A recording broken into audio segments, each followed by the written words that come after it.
All right, folks, before Exhibit E, quick recap. The English had come over to North America to get gold, riches, take land, colonize. One of those people was John White.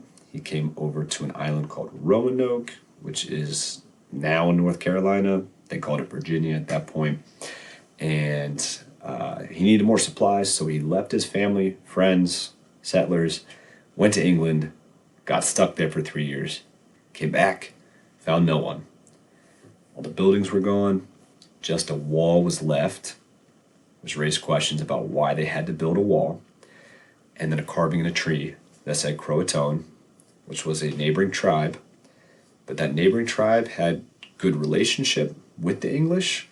In fact, their chief, Mateo, was good friends with them, had made trips back and forth across the ocean to visit England, had converted to their religion. And so if perhaps the settlers had gone to live with the Croatoans, maybe that was a good thing, okay, to help them. And there was no evidence of war on Roanoke, and the sign for distress, that carving of the cross, it wasn't there either.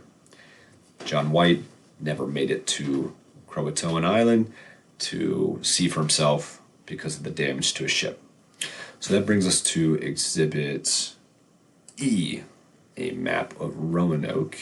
And the questions we're trying to answer here is, according to the map, what dangers would the inland, okay, or the mainland, present to the colonists?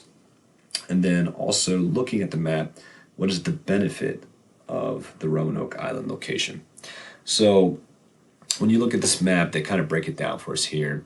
We have Roanoke, okay, right over here on this island, kind of isolated to itself. Croatoan Island over here with the friendly tribe. Okay. But as you move inland, you have location of other tribes, okay, other groups of Native Americans, Indians, that perhaps if things on the island weren't going well, they weren't able to grow crops, there was a drought or something like that, then they had to leave and they decided to go inland, things might not have gone well. Understandably so. In the past, some of the English had some run-ins with some of these tribes, and it was not a good relationship. I can understand that, because what did the English want? They wanted gold and riches, they wanted land, and so some of the tribes saw that as aggression, and there were battles, there was violence. And so if the settlers at Roanoke had also gone to the mainland, perhaps history would have repeated itself. And, they were probably safer isolated on this island, or heading over here to their friends, the Croatoans.